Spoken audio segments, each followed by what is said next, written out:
میں اللہ تعالیٰ نے رمضان میں زوجہ کے قریب جانے سے صحابہ کو منع کیا تھا. بڑا دلچسپ واقعہ ہے.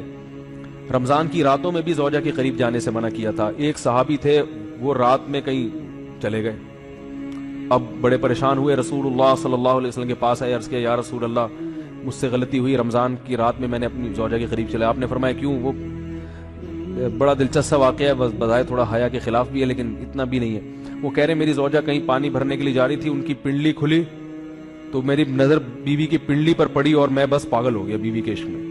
میں یہ اس لیے بیان کر رہا ہوں کہ جو لوگ نظر کی حفاظت کرتے ہیں وہ بیوی کے عشق میں پاگل ہوتے ہیں. جو دن رات انٹرنیٹ پر پنڈلیاں دیکھتے رہتے ہیں انہیں بیوی کی پنڈلی بھی کیا شکل بھی اچھی نہیں لگتی ان کو. بد نظری کا یہ عذاب ہے, وبال ہے کہ جو اللہ نے گھر میں آپ کے لیے بٹھائی ہے وہ آپ کو اچھی نہیں لگے گی. تو نظر کی حفاظت کیا کرو, اس سے آپ کو اپنی بیوی سے عشق ہوگا, محبت ہوگی. بات آ رہی ہے سمجھ میں؟ تو اب دیکھو کیسا روزے کی حالت ہے. رمضان میں پابندی ہے, اسلام میں حکم تھا جو رمضان میں بیوی سے ہم طریقہ کا 60 روزے لگاتار رکھنے پڑیں گے. کتنا بڑا جرم, لیکن صحابی سے برداشت نہیں ہوا. صرف زوجہ کے پاؤں پہ نظر پڑی ہے تو وہ کیسے بیوی سے محبت کرتے ہوں گے, اور وہ بیوی کے بغیر رہ سکتے ہوں گے. اور آج لوگوں کے فون آتے ہیں, ہماری بیگم جیسے میکے جاتی ہے اتنی خوشی ہے, ایسا اچھا سا فیل ہوتا ہے, ایسا عجیب سا محسوس ہو رہا ہوتا ہے جیسے آزاد ہو گئے. میں کہتا ہوں ظاہر ہے اب تمہیں موقع مل گیا کنڈی لگانے کا, ٹھیک ہے نا, اور یہ آنکھ مٹکے کرنے کا, تو خوش تو ہو گئے. تو یہ بھی ایک عذاب ہے جو لبرل لوگ نے جس عذاب میں ڈالا ہوا ہے نا, اس میں عورت کے حقوق نہیں ہے. عورت کے حقوق نظر کی حفاظت میں اور عورت کے پردہ کرنے میں ہے. جب مرد باہر نکلے گا سب پردے میں ہوں گی تو آئے گا کس کے پاس؟ بیگم کے پاس ہی آئے گا. تو اتنے منہ کالا کرنے کے راستے کھول دیے ہیں تو ظاہر ہے پھر کامیاب ازدواجی زندگی نہیں ہوتی. تو نبی کے پاس آئے, عرض کیا یا رسول اللہ میں برداشت نہیں کر پایا, تو آپ مسکرا دیے. تو وہ نبی کے پاس گئے, یا رسول اللہ ایسے ہوا, مجھ سے غلطی ہو گئی. تو آپ نے فرمایا کیوں؟ فرمایا ایسا ہو گیا تھا. تو آپ صلی اللہ علیہ وسلم نے فرمایا 60 روزے رکھو لگاتار. انہوں نے فرمایا ایک کی طاقت نہیں ہے, اس میں یہ ہو گیا 60 بھائی کیسے رکھوں گا, نہیں ہے طاقت 60. آپ نے فرمایا ٹھیک ہے پھر 60 غریبوں کو 2 ٹائم کا کھانا کھلاؤ. فرمایا اس کی بھی طاقت؟ بولو بھائی نہیں.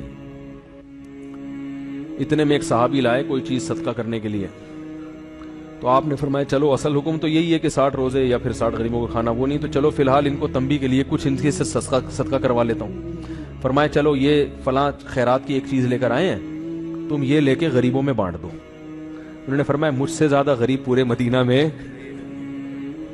بھائی کوئی بھی نہیں. آپ صلی اللہ علیہ وسلم مسکرانے لگے, فرمایا جاؤ کھاؤ اور بچوں کو کھلاؤ. وہاں بھائی غلطی بھی ہوئی اور گھر میں راشن بھی آ گیا.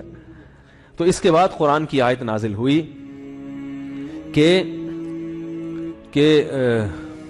احل لکم لیلۃ الصیام الرفث الی نسائکم ہن لباس لکم وانتم لباس لہن علم اللہ انکم کنتم تختانون انفسکم فتاب علیکم وعفى عنکم فالآن باشروہن وابتغوا ما کتب اللہ لکم. فرمایا اللہ کو پتا ہے کہ تم اس حکم پر عمل نہیں کر سکتے, لہذا رمضان کی راتوں میں تمہیں اپنی بیوی کے پاس جانے کی اجازت ہے, لہذا ان کے پاس جایا کرو اور اس اولاد کو تلاش کرو جو اللہ نے تمہارے مقدر میں لکھ دی ہے. قرآن جہاں بھی بیوی سے ریلیشن قائم کرنے کی بات کرتا ہے اولاد کا ذکر لازمی کرتا ہے. یعنی تلاش کرو اس اولاد کو جو اللہ نے تمہارے لیے لکھ دی ہے. ما کتب اللہ لکم, ما کتب اللہ علیکم نہیں ہے. علا کا مطلب تمہارے خلاف, لکم کا مطلب تمہارے فائدے کے لیے. لام عربی میں نفع کے لیے آتا ہے, علا عربی میں ضرر اور نقصان کے لیے آتا ہے. فرمایا یہ نہیں کہ اس اولاد کو تلاش کرو جو بطور پینلٹی کے اللہ نے تمہارے متھے لگا دی ہے, جو اللہ نے تمہارے فائدے کے لیے لکھ دی ہے. اس سے پتہ چلتا ہے اسلام اولاد کی کثرت پہ کس قدر حریص ہے. بات آ رہی ہے اور بھی اس بارے میں آیتیں ہیں قرآن مجید کی, مگر میں اب زیادہ تفصیل میں نہیں جاؤں گا. کچھ آیتیں رہ گئی ہیں, کچھ احادیث رہ گئی ہیں, تو وہ انشاءاللہ پھر اگلے